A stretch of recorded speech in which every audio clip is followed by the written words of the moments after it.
হক কথা বলার সময় জবানটা বন্ধ কেন ভাই? রাসূল পাক সাল্লাল্লাহু আলাইহি ওয়াসাল্লাম ফরমাচ্ছেন, দুনিয়া জমিনে যে আমার উম্মতিগণেরা হক কথা, সত্য কথা, ন্যায় কথা বলার সময় জবানটা বন্ধ রাখবে, চুপ থাকবে, কিয়ামতের দিন আল্লাহ পাক তাদেরকে গোমরা বুবা করে উঠাবে। তো মরতে তো সবাই কি হবে? কবরে তো সবাই যাবে, তাহলে কিয়ামতের দিন গোমরা হয়ে উঠবো? জোরে বলেন।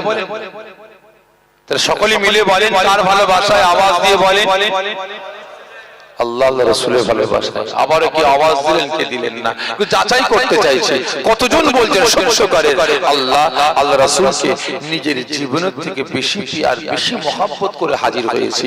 একটু আমার সঙ্গে হাতটা উঁচা করবেন, দেখতে চাই। মাশাআল্লাহ, হাত নামিয়ে দেন। আমার আল্লাহ পাকের পক্ষে, রাসূলের পক্ষে সত্যের হাত তুললেন। জোরে বলেন, ভালোবাসেন? মিথ্যা বলেন, মিথ্যা। অনেকের মনে প্রশ্ন আসতে পারে, এত বড় সাহস, আমি আল্লাহকে ভালোবাসি না, রাসূলকে ভালোবাসি না। এই মুসলমান, যদি আপনি সত্যকারের আল্লাহ আল্লাহ রাসূলকে ভালোবাসেন, তাহলে আপনার আচার আচরণ, আপনার ক্যারেক্টার, আপনার চরিত্র, আপনার আদর্শ, আপনার চলাফেরা, আপনার ভাষাটা এত জঘন্য, এত নীচ হতো, এত নীচ হতো। যদি আপনি সত্যকারে আল্লাহ আল্লাহ রাসূলকে ভালোবাসেন, তাহলে মুসলমান একটু অল্পের জন্য, টাকা পয়সার জন্য, ধন সম্পত্তি, চেয়ার গদির জন্য শরীয়তের আইন কানুন বিধানগুলোকে বেঈমান বিধিদের হাতে নিলাম করে বেড়াতে পারে না। খারাপ মনে নেবেন না। আজকে সকলে হাত তুলে বলে আল্লাহ আল্লাহ রাসূলকে ভালোবাসি। কতটা? মসজিদে গেলে বোঝা যাবে কতটা ভালোবাসে। মসজিদ পড়ে আছে, মুসল্লি নাই, মাদ্রাসা আছে, ছাত্র নাই, মুক্ত পড়ে আছে, ইসলামিক শিক্ষা অর্জন করার জন্য ছাত্র নাই, বাড়িতে বাড়িতে নামাজের পার্টি আছে, নামাজি নাই, তাসবিহ পড়ে আছে, গুণনেওয়ালা নাই, আর হাত তুলে বলি আল্লাহ আল্লাহ রাসূলকে ভালোবাসি। কতটা? এই মুসলমান সকলে তো হাত তুলে বললেন, কার বাড়িতে কোরআন পাক নাই? কেউ আছেন ভাই বলতে পারে যে আমার বাড়িতে কোরআন পাক নাই? তাহলে প্রত্যেকের বাড়িতে কোরআন পাক আছে ভাই। জানি না এই জান্নাতের বাগানে বসলে আপনি কতটুকু নেকি পাবেন বলতে পারবো না, আমি কোনো গ্যারান্টি দিতে পারবো না। তবে হ্যাঁ, গ্যারান্টি দিতে পারবো আপনাদের বাড়িতে আল্লাহ পাকের পবিত্র বাণী কোরআন পাকটাকে লাঞ্ছিত করেছেন, অপমানিত করেছেন, কাঁদাচ্ছেন, ওই প্রকার খোরাক বানাচ্ছেন, আরশোলার ভাষা বানাচ্ছেন। এই মুসলমান, ওই কোরআন পাকটাকে যদি ভালোবেসে, আল্লাহকে ভালোবেসে, পবিত্র অবস্থায় কোরআন পাককে বুকে জড়িয়ে নিয়ে চুমা দিয়ে সম্মুখে খুলে সূরা ফাতিহা থেকে সূরা নাসের শেষ পর্যন্ত আপনি তিলাওয়াত করবেন। এই মুসলমান, এক একটা অক্ষর, এক একটা হরফের বিনিময়ে আল্লাহ পাক আপনাদের নেকির আমলনামায় 10টা করে নেকি দান করবেন। আর আজ আওয়াজ দিয়ে বলি আল্লাহ আল্লাহ রাসূলকে ভালোবাসি। কতটা? কতটা? আজকে রাসূল পাক আমাকে আপনাকে কতটা ভালোবাসেন একটু বলে অন্যদিকে যাব। নবী আমাকে আপনাকে ভালোবেসে একদিন নয়, 2 দিন নয়, 1 মাস নয়, 2 মাস নয়, 1 বছর নয়, 2 বছর নয়, রাসূল আমাকে আপনাকে ভালোবেসে 63 বছর কেঁদেছেন। কত বছর? এই জোরে বলে 63 বছর আল্লাহ পাকের দরবারে ইয়া হাবল উম্মতি, ইয়া হাবল উম্মতি বলে কেঁদে শান্তি পেলেন না। আজও কাঁদছেন, কিয়ামত পর্যন্ত কাঁদবেন। রাসূলের কান্না ওই দিন বন্ধ হবে যেদিন রাসূল আমাকে আপনাকে জাহান্নামের আগুন থেকে বাঁচিয়ে জান্নাতে নিয়ে যাবেন। সেদিন রাসূলের কান্না বন্ধ হয়ে যাবে। নবী আমার ফরমাচ্ছেন, হে আমার সাহাবারা, আমি রাসূল একদিন জান্নাতে সাহাবাদের নিয়ে কথাবার্তা বলবো, আমার উম্মতদের নিয়ে কথাবার্তা বলবো। ওই সময় আল্লাহ পাকের মালায়েকা ফেরেশতা অনেক বড় কথা সংক্ষেপে বোঝাবার জন্য বলছেন। মালায়েকা ফেরেশতা হযরত জিবরাইল আলাইহিস সালাম এসে আমাকে সালাম দেবেন, দিয়ে বলুন, হুজুর আমাকে আল্লাহ পাক জাহান্নামে পাঠিয়েছিলেন জাহান্নামীরা কেমন আছে দেখার জন্য। হুজুর সেখানে গিয়েছিলাম, জাহান্নামীরা আমাকে চিনতে পেরে গেছে। আমাকে বলে, ভাই জিবরাইল, আমাদের নবী পাককে একটু আমাদের সালাম দেবেন আর আমাদের জন্য আল্লাহ পাকের দরবারে দোয়া চাইতে বলবেন, আমাদের জাহান্নামের আগুন থেকে বাঁচাবার জন্য একটু ফরিয়াদ করতে বলবেন। কারণ জাহান্নামের আগুন আমাদের হাড়, হাড্ডি, গোশত, বস্তু, চামড়া সব খেয়ে ফেলেছে, শুধু জানটুকু বেঁচে আছে। ও আমার ভাইজানেরা, ওই সময় আল্লাহ পাকের রাসূল আল্লাহ পাকের হাবিব বাবা আমার নবী ইতিমেসি নবী আমার ফরমাচ্ছেন আমি রাসূল ওই সময় থাকতে পারবো না নবী আমার ইয়া কাবুল উম্মতি ইয়া কাবুল উম্মতি বলে পাগলের নাই ছুটে ছুটতে লাগবে রাসূল পাকের শরীর মুবারক থেকে জান্নাতের মুকুটটা খুলে দেবে বাদাম মুবারক থেকে জান্নাতের পোশাকটা খুলে দিয়ে ইয়া কাবুল উম্মতি ইয়া কাবুল উম্মতি বলে কাঁদতে কাঁদতে জাহান্নামের দিকে ছুটে ছুটে যাবে ওই সময় জাহান্নাম যখন দেখতে পাবে আল্লাহ পাকের রাসূল আল্লাহ পাকের হাবিব আল্লাহ পাকের বন্ধু জাহান্নামের দিকে ছুটে ছুটে আসছে পাগলের নাই কন্ট্রোল করতে করতে ইয়া কাবুল উম্মতি ইয়া কাবুল উম্মতি বলে ছুটে ছুটে আসছে জাহান্নাম থাকতে পারবে না কঠিন আওয়াজ দিয়ে বলবে ইয়া রাসূলুল্লাহ গে ইয়া হাবিবাল্লাহ হুজুর না না না আমি জাহান্নাম আমার কাছে আসবেন না আমি জাহান্নামের কাছে আসলে আমি জাহান্নাম বরবাদ হয়ে যাব আমি জাহান্নাম ধ্বংস হয়ে যাব ইয়া রাসূলুল্লাহ গে ইয়া হাবিবাল্লাহ হুজুর আপনি জাহান্নামের কাছে আসবেন না নবী আমার কোনো কথা শুনবেন না ইয়া কাবুল উম্মতি ইয়া কাবুল উম্মতি বলে গুনাহগার উম্মতি গুলোকে জাহান্নামের আগুন থেকে বাঁচিয়ে জান্নাতে নিয়ে যাওয়ার জন্য জাহান্নামের সম্মুখে দাঁড়িয়ে যাবে ওই সময় জাহান্নামীরা গুনাহগার বান্দা বান্দীরা রাসূল পাকের গুনাহগার উম্মতি গুলিয়া নবী পাককে দেখে চিনতে পেরে যাবে জাহান্নামের ভিতর থেকে কাঁদতে কাঁদতে বলতে লাগবে ইয়া রাসূলুল্লাহ ইয়া হাবিবাল্লাহ হুজুর আমরা গুনাহগার দুনিয়ার জমিনে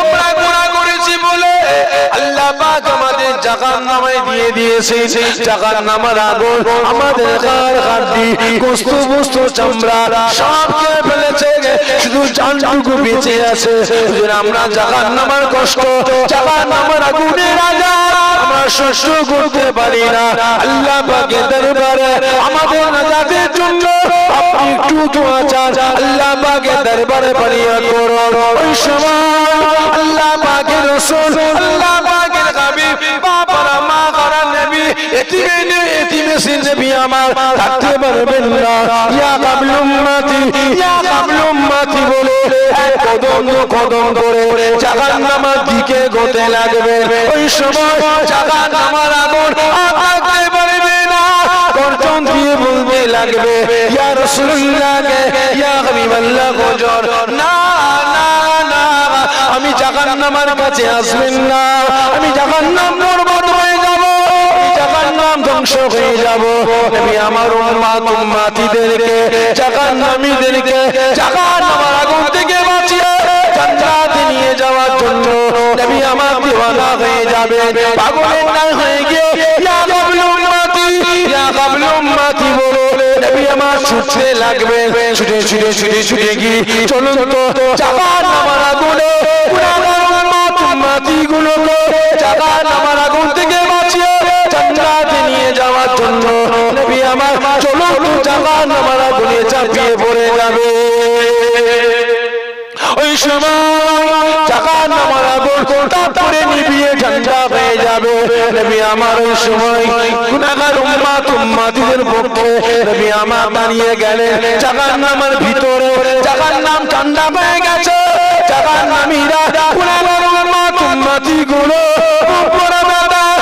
ছোড়া পানি নিয়ে কাঁদতে কাঁদতে বলতে লাগে ইয়া রাসূলুল্লাহ ইয়া হাবিবাল্লাহ হুজুর দুনিয়ার জমিনে আমরা গুনাহ করেছি বলে আল্লাহ পাক আমাদের জাহান্নামী বানিয়ে দিয়েছে হুজুর আমরা জাহান্নামী হয়ে গেছি আমাদের জাহান্নামের আগুন আমাদের গার হাড়ি গোশত বস্তু চামড়া সব খেয়ে ফেলেছে শুধু জানটুকু বেঁচে আছে হুজুর আমাদের জাহান্নামের আগুন থেকে বাঁচাবার জন্য আল্লাহ পাকের দরবারে একটু ফরিয়াদ করুন আল্লাহ পাকের দরবারে একটু দোয়া চান ওই সময় আল্লাহ পাকের রাসূল আল্লাহ পাকের হাবিব বাবার মা করার নবী এতিমেসি নবী আমার আর থাকতে পারবেন না উপরা ব্যথা চোখরা পানি নিয়ে কাঁদতে কাঁদতে বলতে লাগবে আমার উম্মতি গণীরা খবরদার খবরদার খবরদার যদি জামা জাহান্নামী বলিস না, তোদের জবান দিয়ে গুনাহগার গুনাহগার বলিস না।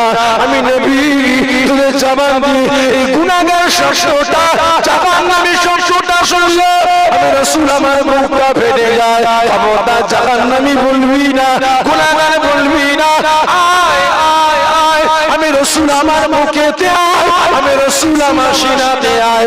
নবী আমার সমস্ত গুনাহগার উম্মতি গুলোকে জাহান্নামের আগুন থেকে বাঁচিয়ে আল্লাহ রাব্বুল আলামিন জান্নাতে প্রবেশ করবে। সেই সময় রাসূল পাকের কান্নাটা বন্ধ হয়ে যাবে। জোরে বলবেন না? আজকে রাসূল পাক আমাকে আপনাকে কতটা ভালোবাসে, কতটা পিয়ার করে। একদিন নয়, দুদিন নয়, এক বছর নয়, 2 বছর নয়, রাসূল আমাকে আপনাকে জাহান্নামের আগুন থেকে বাঁচিয়ে জান্নাতে নিয়ে যাওয়ার জন্য 63 বছর চলেছে। শান্তি পান, আজও কাঁদছে, কিয়ামত পর্যন্ত কাঁদবে। যেদিন রাসূল আমাকে আপনাকে জাহান্নামের আগুন থেকে বাঁচিয়ে জান্নাতে নিয়ে যাবে, সেদিন রাসূলের কান্নাটা বন্ধ হয়ে যাবে। তাহলে এবারে বলুন, এই রাসূলের পক্ষে, রাসূলের আদর্শ, রাসূলের ক্যারেক্টার, রাসূলের চরিত্র, রাসূলের সুন্নাতের পক্ষে আশা দরকার আছে না? সকলে মিলে বলেন আছে। কিন্তু আমি আপনি আছি কতটা? আছি কতটা? তাই প্রত্যেককে বলছে মুসলমান এখনো সময় আছে, রাসূলের পক্ষে আসুন, আল্লাহ পাকের পক্ষে আসুন, হকের পক্ষে আসুন, ন্যায়ের পক্ষে আসুন, কাজে লাগবে। আজকে সকলে হাত তুলে বলে দিলাম আল্লাহ আল্লাহ রাসূলকে ভালোবাসেন, কচু পুরা ভালোবাসেন। এই মুসলমান, আল্লাহ আল্লাহ রাসূল তো দূরের কথা, আপনি আপনার বাপ মাকে ভালোবাসতে পারেন না, বাপ মা বেটা বেটিকে ভালোবাসতে পারেন না, এক বন্ধু হয়ে আরেক বন্ধুকে ভালোবাসতে পারেন না। আমরা গ্রামের মানুষ, আমরা গ্রামবাসীকে ভালোবাসতে পারি না। এই ভালোবাসা জোরে বলে, আপনারা বাপেরা ছেলেদের ভালোবাসে? জোরে বলেন, ছেলেরা আছে, জোরে বলেন ভালোবাসেন? কথা বলেন, রাগ করছেন নাকি আমার উপর? আপনারা বাপেরা ছেলেদের ভালোবাসেন না বাসেন না? যে ভালোবাসেন। আপনি এই গ্রামের মানুষ, আপনি গ্রামের মানুষের পুরো গ্রামবাসীকে ভালোবাসেন? এই সকলে মিলে বলেন না ভালোবাসেন? কচু পুরা ভালোবাসেন, খারাপ করে নেবেন না। বা হাত তুলে বলছি আল্লাহ আল্লাহ রাসূলকে ভালোবাসেন। বাপ নিজের ছেলে মেয়েকে ভালোবাসতে পারে না, আবার আল্লাহ আল্লাহ রাসূলকে ভালোবাসে। কারণ ভাই জীবনের প্রথম আপনার পাড়াতে আসলাম, জানি না এই রাজবেরিয়ায় যদি 100 ঘর মুসলমান থাকে, কারণ ভাই হাড়ির ভাত সব হয়েছে না হয়নি, সব ভাত টিপে টিপে দেখা লাগে, একটা দুটো ভাত তুলে দেখলাম নরম হয়ে গেছে, না বিয়ে দাও, ঠিক না বেটা? কারণ ভাই অনুমান করে বলছি, আপনার এই গ্রামে যদি 100 ঘর মুসলমান থাকে, প্রায় 65 থেকে 70টা বাড়িতে বন্ধন ব্যাংক আর মহিলা সমিতি ঢুকেছে। বেশি বলে ফেললাম? এই জোরে বলেন না যে কম হয়ে গেছে, মানে আরো আছে, তাই তো নাকি? তাহলে এবারে বলেন, এই মুসলমান, মুসলমানের বাড়িতে, আপনার পাড়ায় প্রত্যেকের বাড়িতে বন্ধন ব্যাংক ঢুকেছে, মহিলা সমিতি ঢুকেছে, এটা হালাল না হারাম? এই সকলে মিলে বলবেন হারাম। তাহলে যে হারাম খায় সে জাহান্নামের দিকে এগিয়ে যাচ্ছে না জান্নাতের দিকে যাচ্ছে? এই কথা বলেন। তাহলে জাহান্নামের দিকে যাচ্ছে, তাহলে আপনি গ্রামবাসী হয়ে আপনার গ্রামবাসীকে জাহান্নামের আগুন থেকে বাঁচাবার জন্য একবার প্রতিবাদ করেছে? বলেন আপনার গ্রামে মদ ঘর আছে,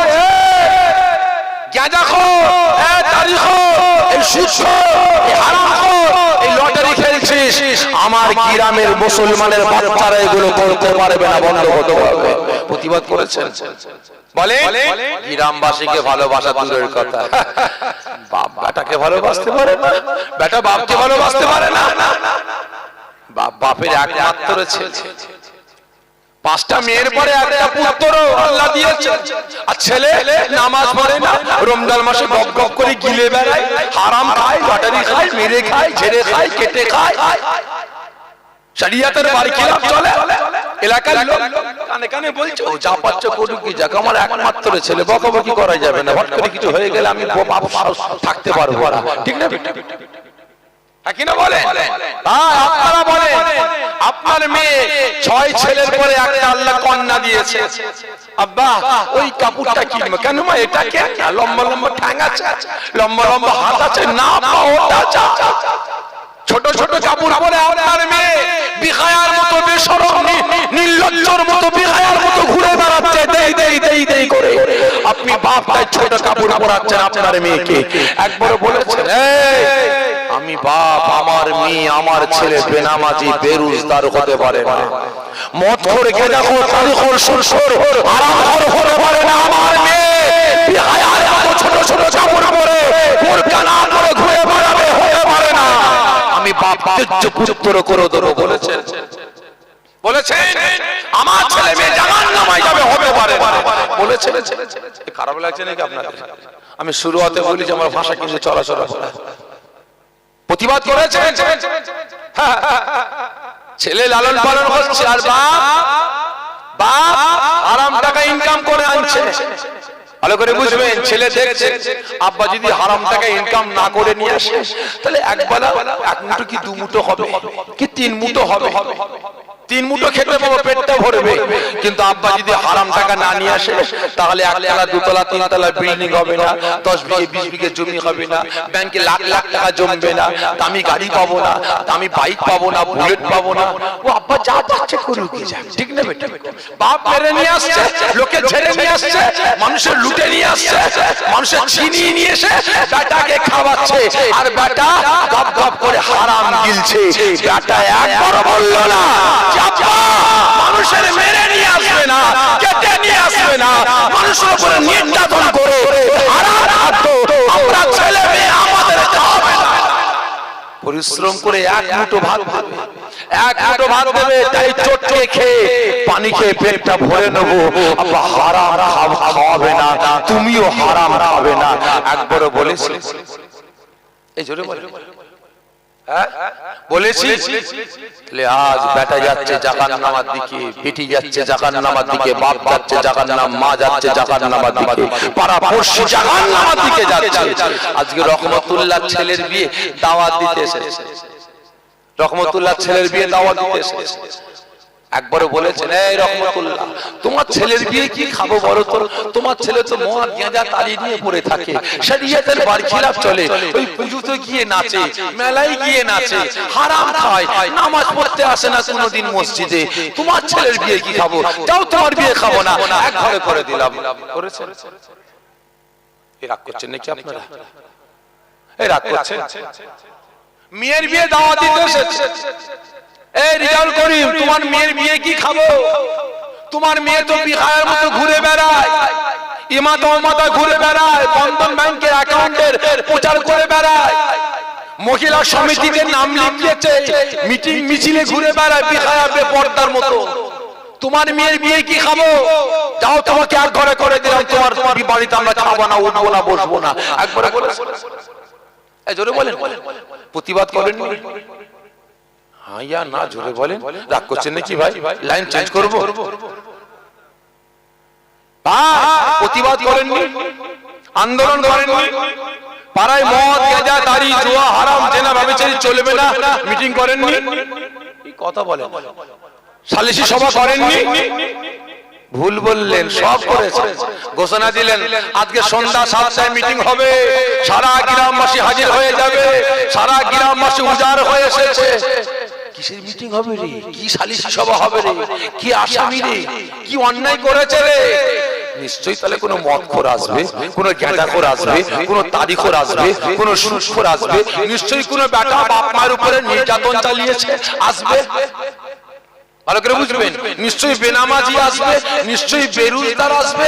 ও বাবা, 3টে আসামি দাঁড়িয়ে আছে, বেনামাজি না, বেরুজদার না, মদখোর না, তারিখোর না, সুদখোর না, জেনাখোর না, বাপ্পার উপরে নির্যাতন করেনি, বাপ্পার অবাধ্য হয়নি, ইসলামের বারখিলাফ চলেনি, আসামি তিনটে। কি ব্যাপার, ই কি অন্যায় করেছে?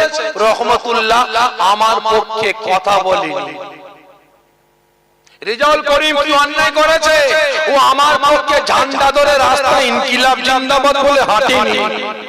আব্দুল সত্তার কি করেছে? ও আমার পক্ষে বোতামটা টেপে নিয়ে তিনজন আসামি দাঁড়িয়ে আছে, সালিশি সভা হচ্ছে, সালিশি সভা মিটিং হচ্ছে, রায় কি হলো? ও আমার পক্ষে কথা না বলার জন্য 50,000 টাকা জরিমানা, আমার পক্ষে ঝান্ডা ধরে ইনকিলাব জিন্দাবাদ না করার জন্য 1 লাখ টাকা জরিমানা, উনি আমার পক্ষে বোতাম না টিপার জন্য গ্রাম থেকে তাড়িয়ে দাও, পাড়া থেকে তাড়িয়ে দাও, এক ঘরে করে দাও, ওটা ওঠা বেঠি একই না বলে। বিহায়া নির্লজ্জ মুসলমান লজ্জা করে না, লজ্জা করে না? আপনি একজন নামাজির বাচ্চা হয়ে আর এক নামাজির বাচ্চাকে গ্রাম থেকে তাড়িয়ে দিলেন, এক নামাজির বাচ্চা হয়ে আর এক নামাজির বাচ্চাকে, এক কালেমা পড়নেওয়ালার বাচ্চা হয়ে আর এক কালেমা পড়নেওয়ালার বাচ্চাকে আপনি জরিমানা করলেন। কিসের জন্য? বেঈমান বেদিনদের পক্ষে, বাবার মুশরিকদের পক্ষে কথা বলে, আওয়াজ তোলেনি বলে, বেঈমানদের পক্ষে বোতামটা টেপেনি বলে আপনি মুসলমানের বাচ্চা হয়ে আর এক মুসলমানের বাচ্চার মাথা ফাটালেন, এক করে বললেন। মরতে হবে না, কবরে যেতে হবে না, সেখানে গিয়ে কোন মুখটা দেখাবে? আমার আপনার কাছে তো রাসূলের আদর্শ, রাসূলের ক্যারেক্টার, রাসূলের চরিত্র, রাসূলের সুন্নাত তো খুঁজে পাওয়া যাবে না। পাওয়া যাবে বেঈমান, বেদিন, কাফের, মুশরিক, চোর, চুটলা, চিটিংবাজদের আদর্শ, ক্যারেক্টার, চরিত্রটা আজকে আমার আপনার জীবনে ভরপুর হয়ে গেছে। চিন্তা বেটা খারাপ লাগছে নাকি ভাই? খারাপ মনে নেবেন না ভাই। আজকে কমিটি ভাইরা আমাকে দাওয়াত দিয়ে নিয়ে এসেছে ভাই, এখানে কোন দলের বিরুদ্ধে বলাবার জন্য, জোরে বলেন, কারোর পক্ষে বলাবার জন্য আমি দাদা পীরে আওলাদ এসেছি ভাই, কোন দলের বিরুদ্ধে বলার জন্য, যে এই জোরে বলেন, কারোর বিরুদ্ধে বলার জন্য এসেছি, কারোর পক্ষে বলার জন্য এসেছি? এই জোরে বলেন না, ভুল বললেন। আমি এসেছি আমি একটা দলের পক্ষে বলার জন্য। খারাপ মনে নেবেন না ভাই। জানি না আপনারা কোন দল করেন, আপনার দলের নাম কি ভাই তাও বলতে পারবো না। আপনি যে দল করেন সেই দলের কত বড় নেতা, কত বড় কর্মী বলতে পারবো না। আমি একটা দল করি, আপনার দল করেন করেন? আমি তো পীরের বেটা, আমি কি ফেরেশতা? এই জোরে বলেন, আমি তো ফেরেশতা না, আমি তো আপনাদের মতো সাধারণ মানুষ। তাহলে আমার সাহস হয় না দল করতে? কি হয় না? হয় না, আমারও সাহস। আমি একটা দল করি ভাই, তবে হ্যাঁ আমি যে দল করি ওই দলের আমি একজন আপনাদের মতো অত বড় নেতা না, আমি একজন ছোটখাটো নেতা। আপনাদের মতো অত বড় করবি না, একজন ছোটখাটো করবি ভাই। তবে জানি না আপনি যে দল করেন সেই দল সমাজ পরিবর্তনের জন্য, দুর্নীতি মুক্ত সমাজ গড়ার জন্য, মদ, গাঁজা, দাড়ি, জেনা, মারামারি, ফাটাফাটি, কাটাকাটি, হানাহানি ইত্যাদি বন্ধ করার জন্য আপনার দল আপনাকে কতটা পাওয়ার, কতটা ক্ষমতা দিয়েছে বলতে পারবো না। অন্যায়কে পুঁতে দিয়ে, অন্যায়কে দাফন করে ন্যায়কে প্রতিষ্ঠিত করার জন্য আপনার দল আপনাকে কত পাওয়ার, ক্ষমতা দিয়েছে বলতে পারবো না। তবে আমি একটা দল করি, ওই দল আমাকে পাওয়ার ক্ষমতা দিয়েছে। আমার দলের নামটা বলবো, এই খারাপ মনে নেবেন না, কারণ আমার দল আমাকে পাওয়ার ক্ষমতা দিয়েছে। এই সবেরই দুর্নীতি মুক্ত সমাজ গড়ো, দুর্নীতি মুক্ত সমাজ গড়ার জন্য মদ, গাঁজা, দাড়ি, জেনা, ব্যভিচারী, মারামারি, ফাটাফাটি, হানাহানি, খুনোখুনি বন্ধ করার জন্য, অন্যায়কে পুঁতে দিয়ে ন্যায়কে প্রতিষ্ঠিত করার জন্য তুমি অন্যায়ের বিরুদ্ধে ঝাঁপিয়ে পড়ো। আমার দল আমাকে পাওয়ার ক্ষমতা দিয়েছে। আমার দলের নাম হলো ইসলাম। কি বললাম? ইসলাম আমাকে পাওয়ার ক্ষমতা দিয়েছে। অন্যের বিরুদ্ধে প্রতিবাদ করো, তবে শুনে রাখো, অন্যের বিরুদ্ধে প্রতিবাদ করতে গেলে তোমার গ্রামের মানুষ, তোমার মহল্লার মানুষ, তোমার জেলার মানুষ, তোমার রাজ্যের মানুষ তোমার দুশমন হয়ে যাবে, তোমার পাশ থেকে সরে যাবে। খবরদার, তোমার পাশে কেউ নাই বলে তুমি কষ্ট পাবে না, দুঃখ পাবে না। শুনে রাখো, তোমার পাশে কেউ থাকুক চাই নাই থাকুক, তোমার পাশে আমি আল্লাহ, আমার রাসূল তোমার পাশে বন্ধু হিসেবে দাঁড়িয়ে থাকবো। আমি কাউকে পরোয়া করি না ভাই, বাস্তব কথা বলছি। আমি কাউকে পরোয়া করি না, একমাত্র আমার আল্লাহ আল্লাহ রাসূলকে ছাড়া কাউকে পরোয়া করি না। বুঝতে পেরেছেন? একটা নাই, দুটো নয়, 10টা নয়, 20টা নয় ভাই। এই অন্যায়ের প্রতিবাদ করতে গিয়ে একাদশ আল্লাহুম্মা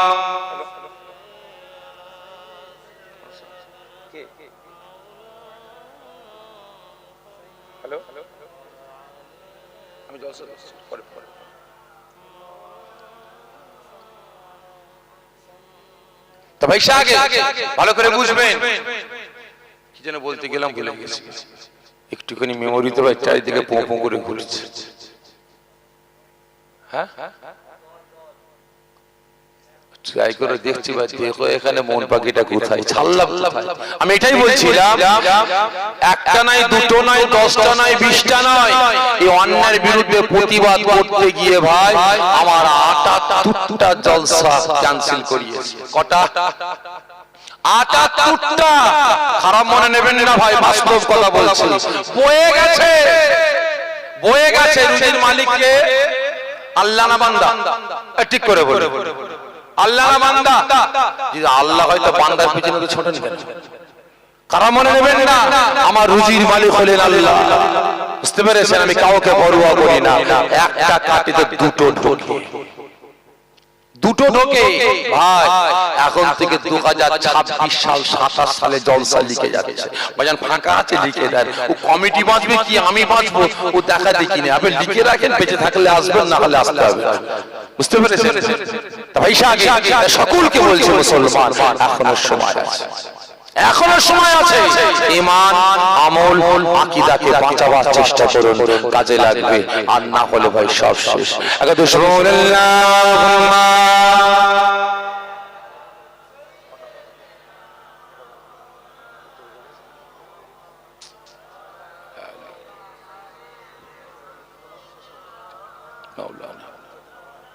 ভাই, একটা কথাই আছে না ভাই, আজকে এসেছিলাম কিছু আলোচনা করব মন খুলে, কিন্তু হলে কি হবে ভাই? এই পাগড়ি বাঁধতে বাঁধতে যুদ্ধ শেষ, বলতে বলতে সময় শেষ। বুঝতে পেরেছেন? তো যাই হোক, আমি আমার আজ নসিহত এখানেই মুখতাসার করলাম। আসেন আমরা সকলে দাঁড়িয়ে রাসূল পাক সাল্লাল্লাহু আলাইহি ওয়াসাল্লামের দরবারে দরুদ ও সালামের তোপা পাঠিয়ে দিই। ইয়া নবী